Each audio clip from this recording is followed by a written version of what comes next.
Blue Life Plate to C 1.3 GHz quad Corec Android 4.4K KC4G HSPA Plus with 8MP camera. Unlocked. Pink.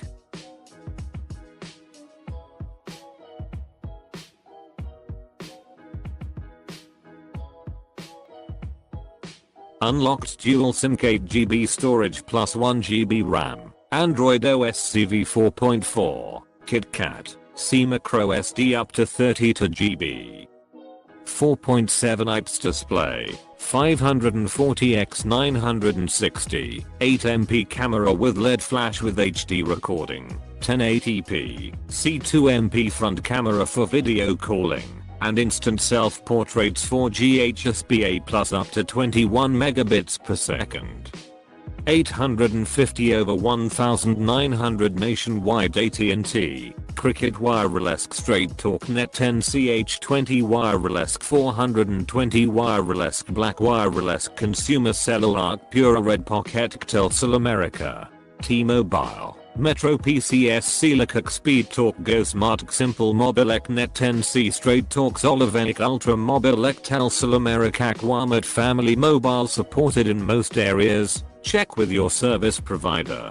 Unlocked cell phones are compatible with GSM carriers like AT&T and T-Mobile as well as with GSM SIM cards. For instance H20C Straight Talk and select prepaid carriers. Unlocked cell phones will not work with CDMA carriers like Sprint, Verizon, Boost or Virgin.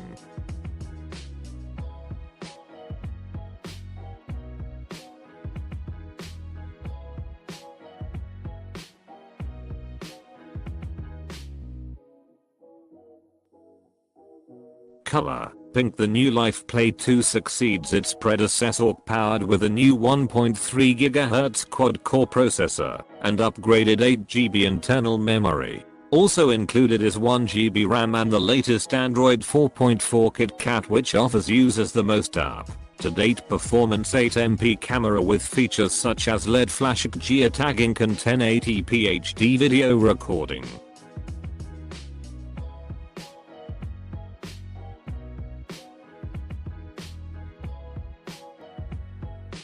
What's inside the box? This phone reminds me of Google's Nexus 4 in many ways. Here's another very affordable and capable smartphone from Blue. Design and package is well made with recyclable materials. Inside the box charger, USB cable, Electronikz manualsk, plastic cassette battery and a screen protector are included. On the Amazon product details page it says 2 lithium-ion batteries required, included. See, but only one battery is required just like any other smartphone and only one battery is in the box. Extra battery could have been NSEC however. And of course before the initial use the battery needs to be fully charged first. My favorite feature from this phone was unlocked dual SIM slot.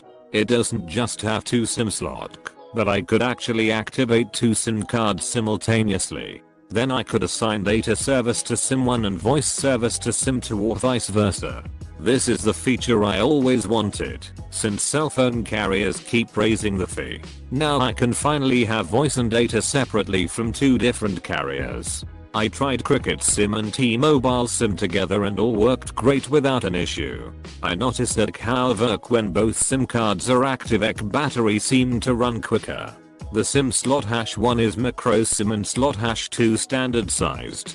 Both of my Cricket and T-Mobile SIMs are nano SIMc, so I just used a couple of adapters. http://amzn.com/v009gb 6dbo. Screen is a part that I look at all the time, so I think having a good color brightness touch sensitivity screen is critical when choosing a smartphone.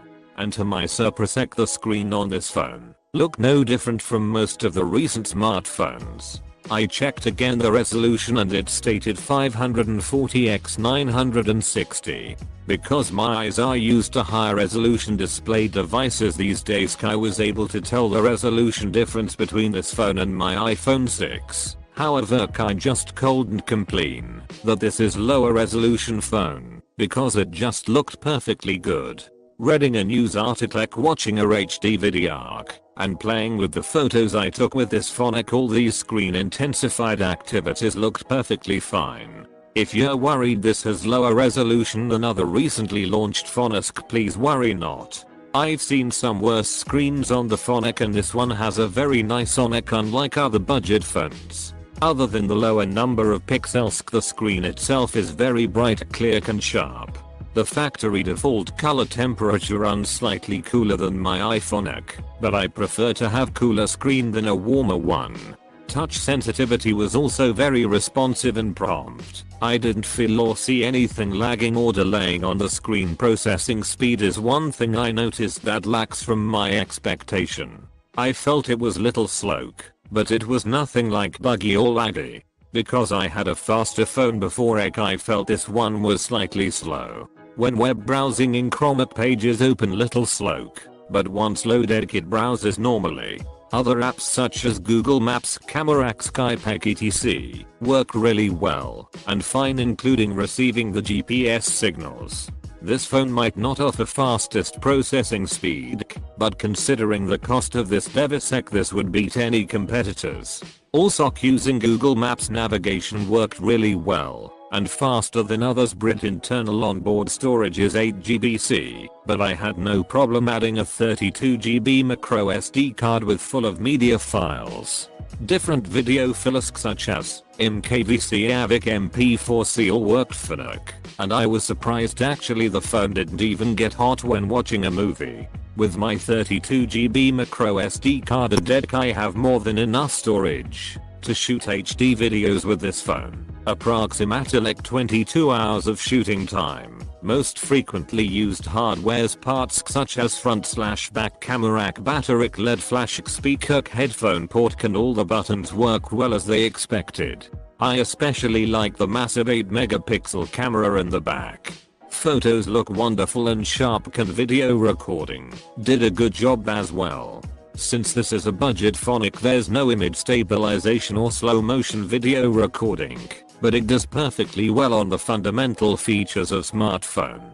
Speaker volume is loud enough. If turned all the way, UPC LED flash is bright enough to find keyholes at night. Everything worked so well and smooth. I'm really satisfied with this low cost but very capable phone. Overall, this is an excellent smartphone with the Android 4.4 kit at a greatly reasonable price, $145. The price might give you an impression of low specs budget phone, but don't get fooled by that. This phone is very capable, running all the apps I need and does the job well.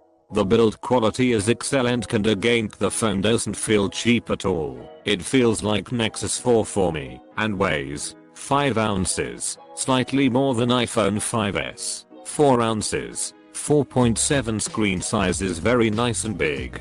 I can still operate using only one hand, and anything bigger than 4.7 needs both hands. I've never heard of this blue brand and their phones, but after trying this phone for a week and looking at their smartphone Lycac, I'm very satisfied with the phone.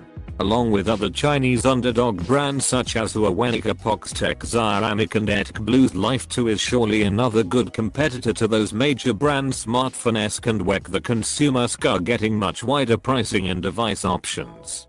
Competition is good, and major brands will eventually compete against these off-brands in current and somewhat inflated retail pricing. If you want little more speed, Studio 5.0 LTE version might work well for only $20 more. I'm seriously considering getting the Studio 5.0 LTE version, and combined with the prepaid unlimited plans such as Cricket $45/mon/Lycac, I could ultimately save lots of money in the long run. At my location I get around 4 megabits per second down and 2 megabits per second up at 45 bars of HSPA plus on Cricket network, AT&T.